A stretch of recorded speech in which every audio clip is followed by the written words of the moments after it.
Avvalambor hammaga assalomu alaykum. Blender ochiq darsiga xush kelibsizlar. Blender ochiq darsimizni o'tishimizdan oldin Let's Animate haqida bir ma'lumot berib o'tadigan bo'lsam. Let's Animate bu kompyuter grafikasi maktabi va 2014-yilda startap loyiha sifatida o'z faoliyatini boshlagan.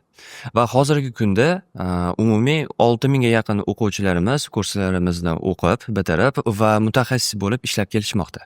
Va hozirgi kunda Toshkentda Let's Animate'ning 3 ta filiali mavjud. Bu Beruniy filiali, Ganga filiali va Mustaqillik maydonida joylashgan filiali. Avvalambor o'zim haqimda ma'lumot beradigan bo'lsam, mening ismim Muhammad Qodir. Blender bo'yicha 3 yillik ish tajribaga egaman va hozirgi kunda freelancer sifatida 100 dan ortiq loyihalar bilan ishlab kelmoqdaman. Hozir esa 3D sohasini tanishib chiqamiz. Avvalambor 3D o'zi nimaligini tushuntirib o'tadigan bo'lsam, bu ingliz tilidan oladigan bo'lsak, bu 3D dimension deydi. X, Y, Z, ini uzunligi va balandligi hisoblanadi. Va albatta 3D sohasida o'zini bir ikkita yo'nalishlari bor. Misol deylik, asosiy 3D modellashtirish. 3D modelingda asosan hayotdagi bor obyektlarni yasaladi yoki chizma bo'lsa, albatta uni yasab chiqiladi. Keyingi yo'nalishimiz esa bu arxitektura. Arxitekturada biz tayyor chizmada binolarni ko'tarish va vizualizatsiya bilan ishlanadi. Keyingi yo'nalishimiz esa bu animatsiya yo'nalishi. Animatsiyada asosan tayyor modelingda biz unga harakat qo'shamiz. Keyingi yo'nalishimiz esa bu bizning game dev sohasi, ya'ni o'yinlar yo'nalishi. O'yinda asosan ichidagi 3D personajlar yoki qurollar, boshqa obyektlarni yasashimiz mumkin. Undan so'ng keyingi yo'nalishimiz bu VFX yo'nalishi, ya'ni qisqacha vizual effektlar deydi. Bu yerda asosan ko'proq simulyatsiya bilan ishlanadi. Misol suv quyishlari yoki bir-biriga, misol mashina bir-biri bilan urilib sinishlari. Keyingi yo'nalishimiz esa bu ta'lim yo'nalishi. Asosan biz bu yerda VR ochki bilan ishlanadi. VR ochki bilan xohlasangiz bu yerda 3D modellashtirsangiz ham bo'ladi yoki xohlasangiz bu yerda tayyor modellarni atrofda ko'rib o'rgansangiz ham bo'ladi. O'rganadigan dasturlarimiz Blender, Substance Painter va Photoshop.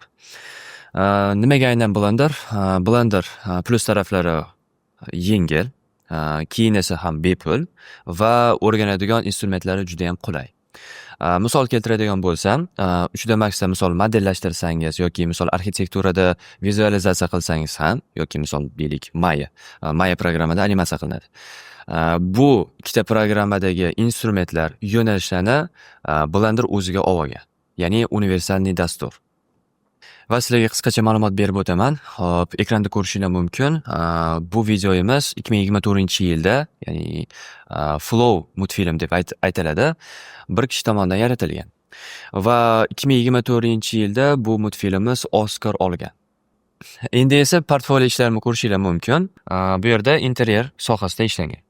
Hop, mana bu yerda stol stullarni ko'rishingiz mumkin. Hop, kolonnani ko'rishingiz mumkin, robotimizni ham ko'rishingiz mumkin. Bu yerda asosan o'sha Substance Painter dasturida ishlangan va albatta renderimizni Blender dasturida qilingan. Endi esa keyingisini ko'rishingiz mumkin. Game dev sohasi bo'yicha animatsiya qilingan olmaqonni yurishlari, sakrashlari va harakatlari.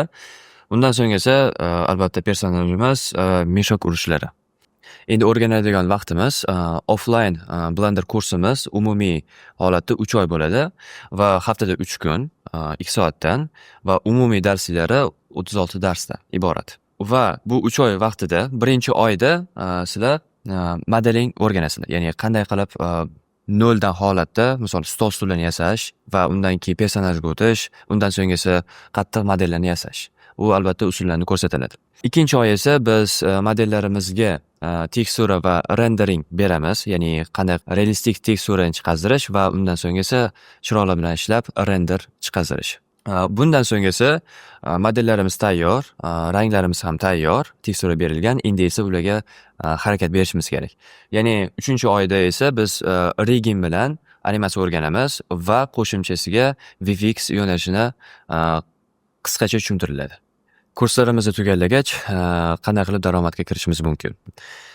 Birinchisi, 3D modelinglarni onlayn platformaga sotishingiz mumkin. Qanday bo'ladi bu narsa? Misol, model tayyorlaysizlar, ketishi mumkin vaqt 1 yoki 2 kun. va uni onlayn platformaga qo'yasizlar. Qo'yganinglardan keyin u sotiladi va bu sotilgandan keyin yo'qolib qolmaydi. Sotilgach u turaveradi. Misol deylik, haftada 10 kishi sotib olishi mumkin, 20 kishi sotib olishi mumkin, ketaveradi.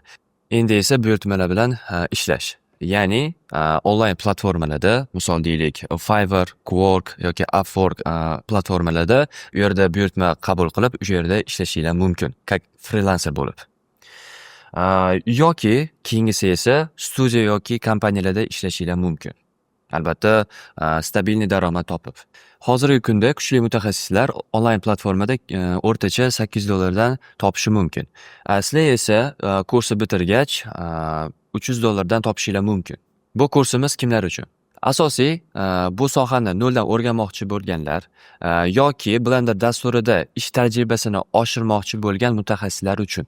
Kursni tugallagach ushbu diplom yoki sertifikatni sizga taqdim etiladi. Va albatta sizni Let's Animate'da kutib qolamiz.